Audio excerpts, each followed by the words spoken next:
بسم اللہ الرحمن الرحیم۔ عزیز طلبہ، آج ہم غلام حمدانی مصحفی کی دوسری غزل کا مطالعہ کریں گے۔ پہلا شعر دیکھیے۔ نہ گیا کوئی عدم کو دل شاداں لے کر، یہاں سے کیا کیا نہ گئے حسرت و ارماں لے کر۔ عدم کا مطلب ہے قبر۔ دل شاداں خوش دل، یہاں پرانی اردو ہے، یہاں حسرت و ارمان انسانی خواہشیں۔ تو مصحفی اس شعر میں یہ کہنا چاہ رہا ہے کہ انسان دنیا میں زندگی گزارنے کے بعد جب قبر میں جاتا ہے تو وہ خوشی خوشی قبر میں نہیں جاتا، اس کی بے شمار خواہشیں اور حسرتیں ابھی باقی ہوتی ہیں جن کی وہ تکمیل کرنا چاہتا ہے۔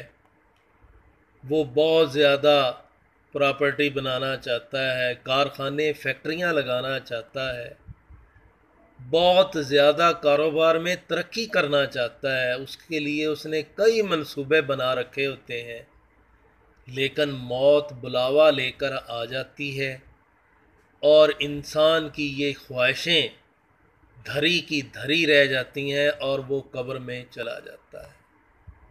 تو گویا موت انسان کے ساتھ منصوبہ بنا کر نہیں آتی کہ جب تم دنیا کے کاموں سے فارغ ہو جاؤ تو تمہیں لے جائے، بلکہ انسان دنیا کے کاموں میں مصروف ہوتا ہے، بے شمار منصوبے، بے شمار اس کی حسرتیں، اس کی خواہشیں جن کے پایا تکمیل کے لیے وہ کوشش کر رہا ہوتا ہے، اسی دوران عزرائیل آ جاتا ہے اور وہ قبر میں چلا جاتا ہے۔ کوئی بندہ بھی اپنی خوشی سے موت کو گلے لگانے کے لیے تیار نہیں ہوتا۔ عدم قبر کو کہتے ہیں، یاد رکھیے گا۔ باغ وہ دشت جنوں تھا کہ کبھی جس میں سے لالا و گل گئے ثابت نہ گرے باں لے کر۔ باغ سے مراد دنیا، دشت جنوں پاگل پن کا جنگل، دیوانگی کا جنگل، کہ یہ دنیا ایک ایسا پاگلوں کا جنگل ہے کہ جہاں سے خوبصورت لوگ اپنا گریبان ثابت لے کر نہیں گئے۔ لالا و گل، خوبصورت لوگ۔ تو ہم دیکھتے ہیں کہ پھولوں کے پودوں پر سب سے پہلے کلیاں لگتی ہیں، کلیاں آہستہ آہستہ کھل کر پھول بن جاتی ہیں، وہ پھول مزید کھل کر اور بڑے پھول ہو جاتے ہیں، اور پھر ایک ایک کر کے وہ پتی اس پھول کی گرتی جاتی ہے اور آخر میں وہ پھول کے نیچے والا حصہ بھی گر جاتا ہے۔ تو شاعر اسی طرح پھول کی زندگی کو انسان کی زندگی سے کمپیئر کر کے کہتا ہے کہ یہ دنیا ایک پاگلوں کا جنگل ہے۔ پاگلوں کے جنگل میں اگر کوئی انسان چلا جائے، پاگل خانے چلا جائے، تو وہ پاگل اس پر حملہ کر کے اس کے سارے کپڑے پھاڑ ڈالیں گے۔ تو اسی طرح یہ دنیا انسان کے لیے ان پاگلوں کے جنگل جیسا ہے۔ یہاں کوئی انسان صحیح سلامت اس دنیا سے رخصت نہیں ہوتا، بلکہ دنیا میں رہتے ہوئے اسے طرح طرح کی مصیبتیں، طرح طرح کے مسائل کا سامنا کرنا پڑتا ہے، اور یہ مسائل ہر انسان کو بھگتنے پڑتے ہیں، اور حتیٰ کہ خوبصورت ترین لوگ، بڑے بڑے سٹار، وہ بھی ان مسائل سے بچ نہیں سکتے۔ مسائل زندگی سب کے ساتھ رہتے ہیں، لالا گل، خوبصورت لوگ، رئیس لوگ، بڑے بڑے نواب لوگ، وہ بھی ان مسائل کا سامنا کرتے ہیں۔ تیسرا شعر، اسے زبانی یاد کیجئے گا، بہت خوبصورت ہے۔ پردہ خاک میں سو رہے جا کر افسوس، پردہ رخسار پر کیا کیا ماہ تاباں لے کر۔ اس شعر میں ایک بہت بڑی حقیقت کو بیان کیا گیا ہے۔ پردہ خاک کا پردہ مراد ہے قبر، پردہ رخسار اس سے مراد چہرہ ہے، ماہ تاباں چمکدار چاند، روشن چاند۔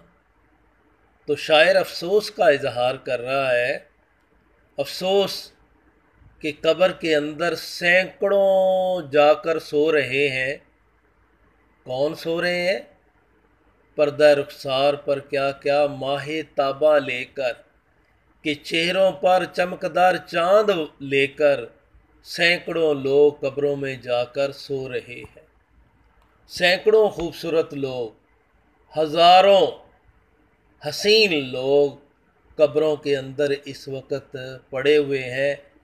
جب وہ دنیا پر تھے تو ان کے چہرے اتنے خوبصورت تھے کہ جیسے چاند چمک رہا ہو۔ ایسے چاند چہرے، ایسے حسین چہرے آج اس دنیا میں موجود نہیں ہیں، بلکہ وہ قبروں کے اندر جا کر سو رہے ہیں۔ شاعر اس میں دنیا کی بے ثباتی کا ذکر کر رہا ہے کہ دنیا میں حسین لوگ ہمیشہ حسین نہیں رہتے، ایک نہ ایک دن وہ بھی دنیا سے رخصت ہو جاتے ہیں اور ان کا آخری ٹھکانہ قبر ہوتا ہے۔ پردہ خاک اس سے مراد قبر ہے۔ تو گویا انسان جتنا بھی حسین ہو، جتنا بھی خوبصورت ہو، جتنا بھی چاند چہرہ ہو، ایک نہ ایک دن دنیا سے رخصت ہو جاتا ہے، اور افسوس اس کا آخری ٹھکانہ قبر ہی ہوتا ہے۔ کلو نفس ذائقۃ الموت، سب نے موت کا مزہ چکھنا ہے۔ ابر کی طرح سے کر دیویں گے عالم کو نہال، ہم جدھر جاویں گے یہ دیدہ گریاں لے کر۔ ابر بادل کو کہتے ہیں، عالم دنیا، نہال کرنا، خوش کرنا، شاداب کرنا، دیدہ گریاں رونے والی آنکھ۔ مصحفی اس شعر میں اپنی آنکھ کو بادل سے تشبیہ دے رہے ہیں کہ میری آنکھ بادل کی طرح برسے گی، اور جدھر جدھر سے ہم گزریں گے دنیا کو میری آنکھ سے بہنے والا پانی شاداب کر دے گا۔ بارش کی طرح میری آنکھ برس کر دنیا کی ایک ایک چیز کو دھو کر صاف کر دے گی، اور پودے، پیڑ، درخت سب لہلہانے لگیں گے۔ نہال ہونا، خوشی سے لہلہانا، خوشی سے لہرانا۔ تو گویا شاعر اپنے دشمنوں کو وارننگ دے رہا ہے، دشمنوں کو دھمکی دے رہا ہے کہ اگر میں رونے لگا تو اتنا روؤں گا کہ جیسے بادل کھل کر برستے ہیں، اور جس جگہ، جس عدالت میں، جس دربار میں میں یہ رونے والی آنکھ لے کر جاؤں گا، ساری دنیا کو شاداب کر دوں گا۔ تو اے میرے دشمنوں، میرے رونے سے بچ جاؤ۔ ابر، بادل، عالم، دنیا، دیدہ گریاں، رونے والی آنکھ۔ پھر گئی سوئے اسیران قفس باد صبا، خبر آمدے ایام بہاراں لے کر، اسیران قفس پنجرے کے قیدی، مراد وہ لوگ جو مصحفی کے دور میں انگریز کی جیلوں میں قید تھے۔ باد صبا، صبح کے وقت چلنے والی ہوا، سوئے کی طرف، صبح کو چلنے والی ہوا، پنجرے میں قید پرندوں کی طرف بہار کے موسم کے آنے کی خبر لے کر چلی گئی۔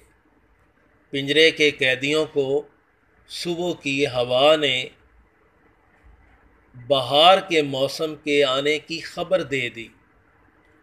مراد انگریز دور میں جو لوگ جیلوں میں قید تھے ان کے لیے یہ خوشخبری تھی کہ بہت جلد وہ قید سے رہا ہونے والے ہیں، انگریز جانے والے ہیں اور بر صغیر میں ایک دفعہ پھر وہ آزادی کی زندگی گزاریں گے۔ سوئے اسیران قفس پنجرے کے قیدیوں کی طرف۔ آخری شعر دیکھیے، مقطع کا شعر ہے: مصحفی گوشہ عزلت کو سمجھ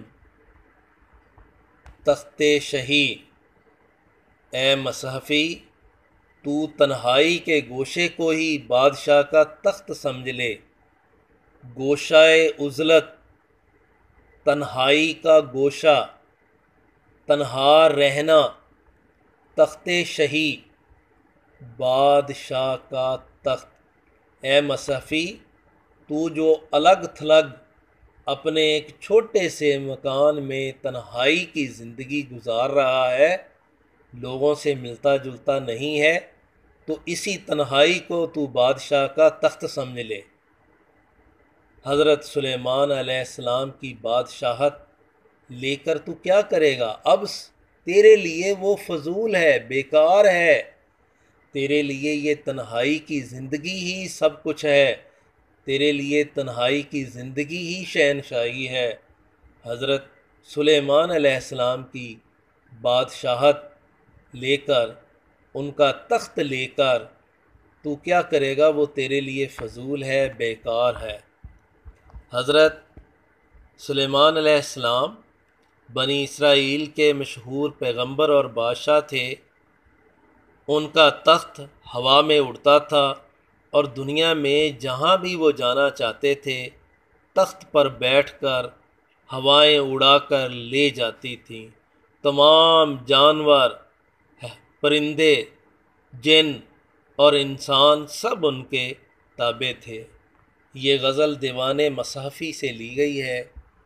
عزیز طلبہ، اس غزل کے الفاظ معانی کا اچھی طرح مطالعہ کریں، اس کے بعد اس غزل کو سمجھنے کی کوشش کریں۔ بہت شکریہ۔ اللہ حافظ۔